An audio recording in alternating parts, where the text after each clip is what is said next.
Assalamualaikum sobat semuanya. Kembali kita akan membahas masalah pada charger laptop. Kali ini yang kita perbaiki adalah sebuah charger HP, laptop HP yang outputnya memiliki 3 kabel ya, kabel plus, minus, dan kabel signal. Charger ini rusak, gak bisa mengeluarkan tegangan tentunya. Indikasinya apa? Indikasinya ketika ditancepin ke laptopnya tentu nggak mau nyala. Namun ketika kita pakai charger yang lain, laptop bisa nyala normal. Kemudian kita cek kabel powernya juga normal. Nah, ini kerusakannya beda lagi dengan yang kita sudah bahas pada video beberapa waktu lalu. Kali ini rusaknya adalah ada di bagian fuse atau sekring. Jadi hampir semua charger original itu terdapat fuse ya. Kalau pada charger ini fuse-nya adalah ini, fuse kotak ini. Ini fuse yang memisahkan tegangan dari jack listrik ke adaptor. Nah, kerusakan pada charger ini ternyata hanya disebabkan oleh masalah pada fuse ini. Fuse-nya putus. Bagaimana kita mengetahuinya? Tentu kita bisa gunakan multitester. Kita cek pakai multitester. Sebagaimana kita tahu bahwa fuse itu punya 2 kaki. Kakinya adalah ini dan ini. Nah, ini kita cek pakai ohmmeter, pakai X1 boleh atau pakai buzzer juga boleh, yang bunyi tit itu kita konekkan. Nah, pada kondisi normal ini harus short seperti ini. Nah, ini tidak terhubung sama sekali, maka menunjukkan bahwa fuse-nya putus. Gampang ya, gampang, namun kita perlu tahu kenapa fuse itu putus. Nah, ini penting. Jadi begitu kita tahu fuse-nya, jangan asal ganti fuse. Ganti, kita cek juga belakangnya.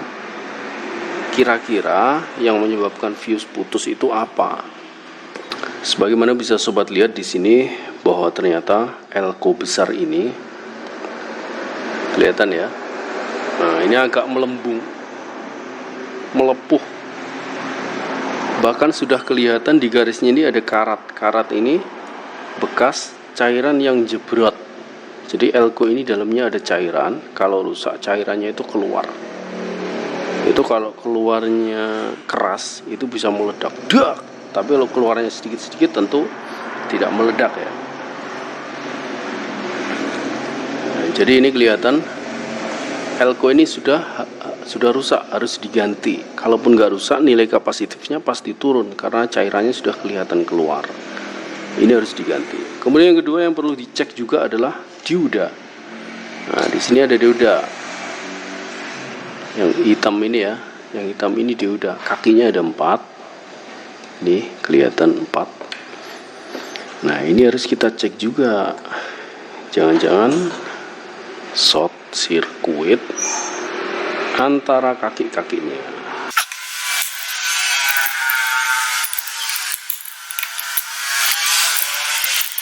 Jadi dioda ini dioda biasa, dioda yang bulat-bulat itu, tapi dirangkai dengan konfigurasi jembatan apa? Winston ya. Kemudian dipack dalam satu packingnya kotak seperti ini. Ini antar kaki-kakinya nggak boleh ada yang short circuit. Kita nggak tahu mana plus minusnya, nggak tahu, nggak apa-apa. Yang penting antar kakinya tidak short.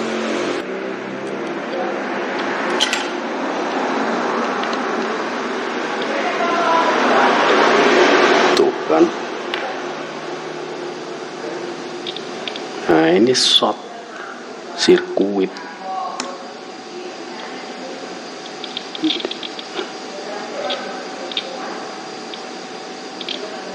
Nah, maka inilah yang menjadi sumber masalah yang menyebabkan fuse-nya jadi putus.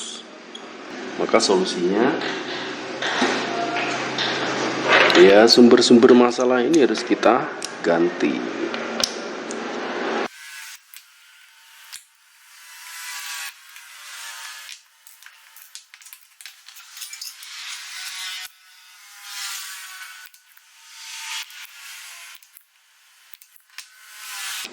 Mungkin nggak kalau yang short elko-nya? Mungkin saja.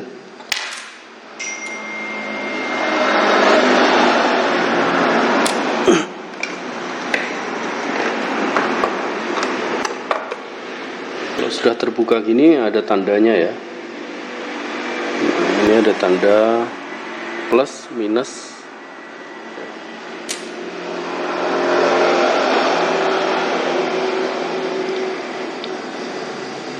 Nah, ini short.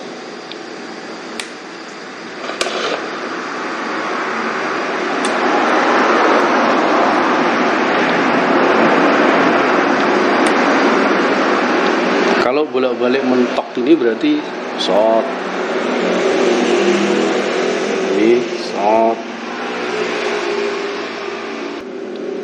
Baik, jadi dioda ini rusak, maka kita harus ganti. Demikian juga elko-nya yang meteng ini hamil. Elko hamil ini harus diganti.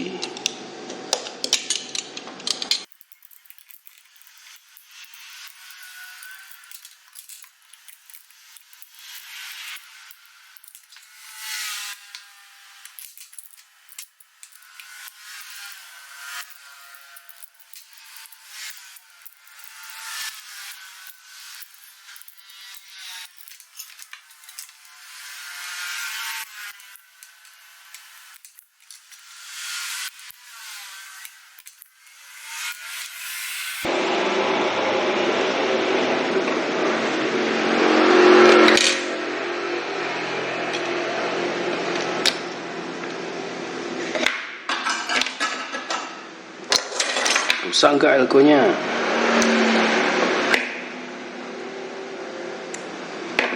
Bisa dicek juga. Kalau jarum bergerak balik lagi berarti normal. Tapi bisa juga nggak normal. Misalnya nilai kapasitifnya turun. Harusnya ini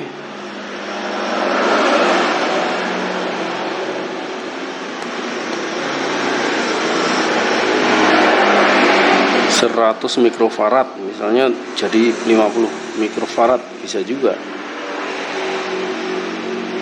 Nah, ini sudah namanya bukan lagi nyusut nilai kapasitifnya, tapi short. Tuh kan, bolak-balik short. Jadi kapasitor ini, elko ini rusak. Jadi kalau kita mau sedikit membahas adaptor ini ya. Jadi posisi elko ini ada setelah dioda. Jadi bisa jadi sumber masalah utamanya itu sebetulnya ini. Ini mungkin hamilnya ini sudah lama, namun baru mau lahir hari ini mungkin ya. Jadi karena nggak segera dibawa ke rumah sakit, nggak segera dilahirkan, akhirnya ya begini hasilnya, nggak jadi lahir ya. Jadi seharusnya kalau tengen, cara Jawane tengen, jadi ngerti wah adaptor ini ketoke ora beres.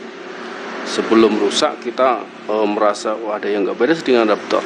Ini kalau ini segera dibongkar diganti bisa selamat, diodanya nggak rusak, fuse-nya juga nggak jebol. Jadi kemungkinan ini short akhirnya dioda nggak kuat, akhirnya ikutan short juga, maka fuse-nya putus. Jadi ini dan ini harus diganti.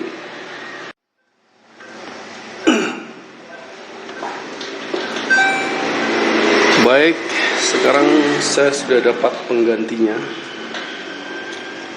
Ini pengganti dioda ini. sedikit tidak sama nggak apa-apa. Ini elko nya. Untuk elko patokan penggantian kita adalah tentu tegangan dan farad ya. Ini tegangannya 400 volt. Kenapa 400 volt? Karena sumber tegangan di negara kita rata-rata 220. Kalau elko ini voltage-nya harus di atasnya tegangan yang masuk ke elko ini. Jadi misalnya ada elko yang lain yang tegangannya di bawah 400 gimana? Gak apa-apa, yang penting di atasnya 220 volt. Kemudian untuk farad misalnya nggak 100 mikro nggak apa-apa. Seperti yang kita akan ganti ini adalah 420 volt, kemudian 68 mikrofarad, tidak masalah, aman pokoknya. Kemudian ampere juga, fuse juga kita nggak dapat fuse yang modelnya seperti ini. Kita ganti seperti ini nggak apa-apa, yang penting tegangan kerja dan ampernya hampir sama. Ini 3,15 volt, kita bisa lihat di bodinya. Di sini ada tulisan 3,15 ampere ya, bukan volt. Voltage-nya 250, ini voltage-nya 250, ampernya 3 ampere. Selisih sedikit tidak apa-apa. Baik, ini mesti kita lepas juga untuk kita ganti.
Fuse sudah kita ganti, posisinya kita atur sedemikian rupa karena jarak antara kakinya nggak sama ya dengan aslinya. Kemudian dioda kita cek dulu.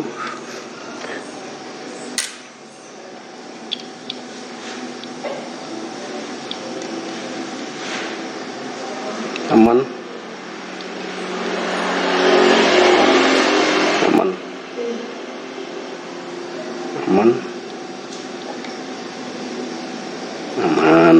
Ini baru yang normal. Plus minusnya jangan sampai kebalik. Di sini ada tanda plus minus, di sini juga ada tanda plus minus. Jangan sampai terbalik. Kalau terbalik gimana? Jeplok. Foto karo plus minus di shortcut. Langsung putus nanti fuse-nya.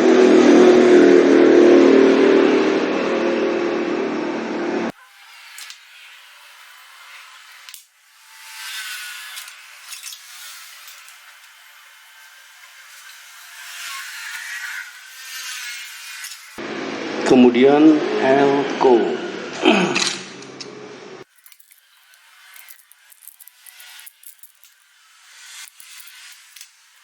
Plus minusnya jangan sampai kebalik. Di sini ada tanda plus minus. Kayak kualik ya, bodoh ya, jeplok.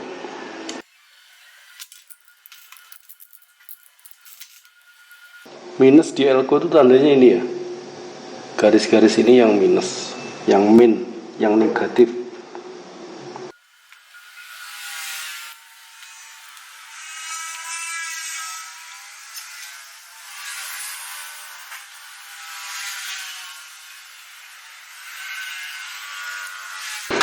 Oke, all done, semuanya sudah kita ganti. Ini nggak kita tempelin, ini nggak apa-apa karena dioda itu nggak terlalu panas. Baik, kita akan coba.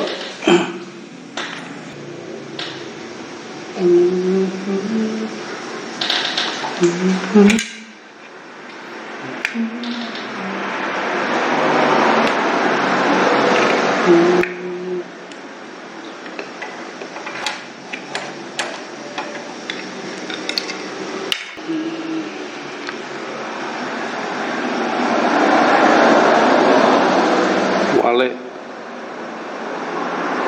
tuh, tegangan sudah keluar 9,9 volt. Ini signalnya.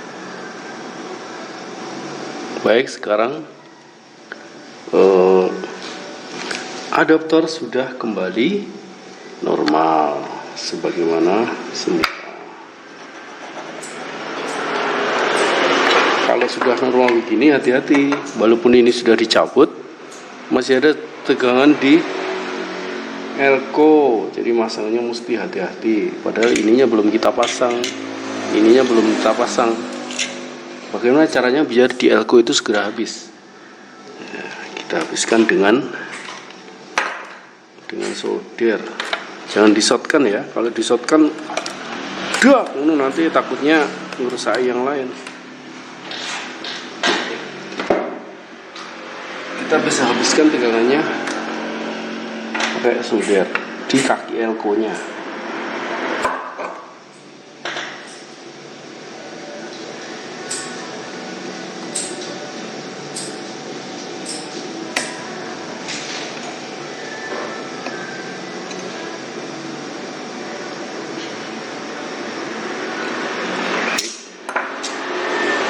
Kita cek dulu.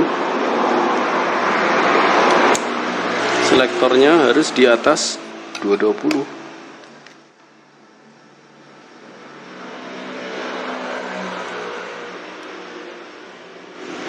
Baik, sudah nggak ada tegangan ya, Nah, aman, kita bisa rakit lagi lempengannya itu. Kita lem biar rapat. Kalau nggak pengen dilem, pengen disolasi, nggak apa-apa. Yang penting kan bisa. Baik, sobat semuanya, tuntas sudah pekerjaan kita. Adaptor sudah bisa kembali bekerja dengan normal. Tadi kita cek tegangan sudah muncul. Jadi ini adalah salah satu penyebab rusaknya adaptor atau charger laptop. Semoga bermanfaat. Jangan lupa yang belum subscribe, klik subscribe, klik juga tanda loncengnya biar kamu dapat notifikasi di HP atau komputer kamu saat kita upload video terbaru. Thank you for watching. Ketemu lagi di video selanjutnya. Wassalamualaikum warahmatullahi wabarakatuh.